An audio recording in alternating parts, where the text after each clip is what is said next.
बात कर लेते हैं छत्तीसगढ़ की बेमेतरा की, जहां छत्तीसगढ़ में नगरीय निकाय और त्रिस्तरीय पंचायत चुनाव की सरगर्मियां तेज हैं। इन सबसे बीच लगातार अपराधों की संख्या भी बढ़ती जा रही है। बेमेतरा में एक ऐसा ही मामला सामने आया जिसमें जिला पंचायत प्रत्याशी को जान से मारने की धमकी मिली।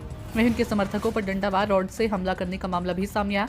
दरअसल पूरा मामला कंडरका चौकी क्षेत्र से लगभग 10 किलोमीटर की दूरी पर स्थित ग्राम खुड़मुड़ा का मामला सामने आया, जहां 5 फरवरी की रात लगभग 12:30 बजे जिला पंचायत क्षेत्र क्रमांक 13 सुरहोली से जिला पंचायत सदस्य प्रत्याशी खुड़मुड़ा निवासी भोला शंकर वर्मा को जिला पंचायत प्रत्याशी राहुल टिकरिहा, सूरज साहू, ग्राम कुंभी, चतुर साहू, सिलघट सहित अन्य लोगों द्वारा घर के दरवाजे जबरदस्ती खोलकर अश्लील गालियां देते हुए जान से मारने की धमकी दी।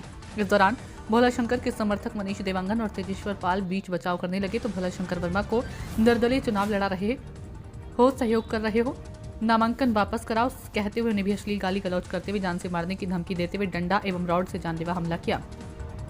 हमले में मनीष देवांगन को कमर, पीठ, दोनों जांघ, दोनों पैर की घुटने व मध्य उंगली में चोट आई, तो वहीं तेजेश्वर पाल को दाहिने हाथ की कलाई, बाएं हाथ की कोहनी के पास एवं दाएं पांव के घुटने में चोटें आई हैं। बेमेतरा से परमेश्वर यादव की रिपोर्ट। मैं भोला शंकर वर्मा जिला पंचायत क्षेत्र क्रमांक 13 का प्रत्याशी हूँ। 5 तारीख को मैं अपने घर से निकला और कठिया राका उस तरफ में अपने प्रचार में निकला हुआ था। उस रोड से आते आते मैंने जो अतरगढ़ी आंदू रोड है, वो रोड जैसे ही मैं आ रहा था, सामने से एक वाहन चालक निकल रहा था। वो अचानक मेरे गाड़ी से आकर टकराया। मैंने अपनी गाड़ी रोकी, मेरे साथ मेरा वाहन चालक और हम दोनों थे। मैं गाड़ी रोका, उतरा, देखा तो उसमें ये चीज़ समझ में आया कि दुर्घटना घट गई है। मैंने तुरंत, मेरे साथ एक दूसरी गाड़ी में मेरे कुछ कार्यकर्ता थे, मैंने उनको कहा कि इनका ध्यान रखिए, जैसा जो भी है व्यवस्थित करना है करके, और मैं अपनी गाड़ी से अपने घर की ओर निकला। मैं जैसे ही घर पहुंचा, मुझे पता चला और यह मुझे बहुत दुख लगा कि वह लड़का जिसकी मृत्यु हो गई, उसमें मुझे परिवार से भी संवेदना है इसके लिए।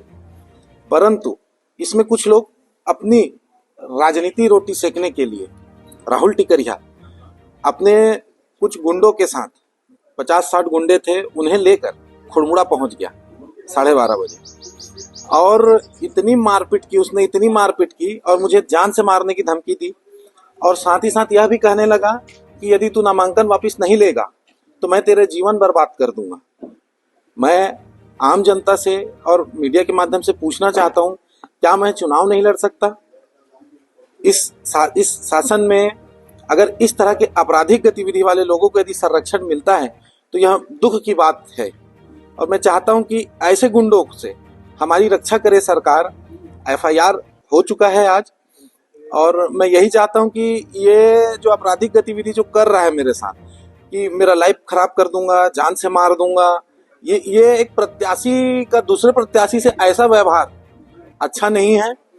मैं आम जनता से ये कहना चाहता हूं कि इस तरह के लोगों से हमें भी बचना है। मैं एक प्रत्याशी हूं, आज मुझे कारण मेरे लोगों को, मेरे मित्रों को उसने इतनी पिटाई की, डॉक्टरी मुलाहिजा कराया हूं मैं, फ्रैक्चर हो गया है उंगली भाई। तो ये दुखद है, मुझे ये बताते हुए भी पीड़ा हो रही है कि राहुल टिकरिहा जैसे इतने आपराधिक लोग हमें चुनाव का सामना नहीं कर पा रहे हैं। तो हमें हार और जीत का फैसला जनता करेगी भाई, वो तो मैं जानता हूं, परंतु इस तरीके का जो आपराधिक गतिविधि है यह नहीं चलना चाहिए, इसे तत्काल रोकना चाहिए। और एक प्रत्याशी होने के नाते मुझे प्रचार में जाऊं तो मेरे पर यदि किसी भी प्रकार की कोई भी घटना होती है तो इसका जिम्मेदार केवल राहुल टिकरिहा और उसके गुंडे होंगे। अपने एसपी के पास पहुंचे थे क्या? एसपी साहब से मैंने मांग की है कि मेरे परिवार या मुझे एक सुरक्षा मुहैया कराया जाए, क्योंकि ये जिस प्रकार का भय और आतंक फैला रहा है उससे घर में भी और मेरे कार्यकर्ताओं में एक डर उत्पन्न हुआ है। ये इसलिए मैं एसपी साहब से अनुरोध कर रहा था, चूंकि एसपी साहब ने FIR की प्रक्रिया कर दी है, परंतु सुरक्षा मुहैया हेतु मैं आज उनसे बात करने और चर्चा को विस्तार से रखने के लिए मैं आज उपस्थित हुआ। एसपी साहब ने आश्वस्त किया है कि बिल्कुल आप निष्पक्षता से कार्य किया जाएगा और आप चुनाव में ध्यान लगाइए अपने, और आप जो भी रहेगा सुरक्षा का हम उसको देखते हैं और जो कार्रवाई होगी हम करेंगे।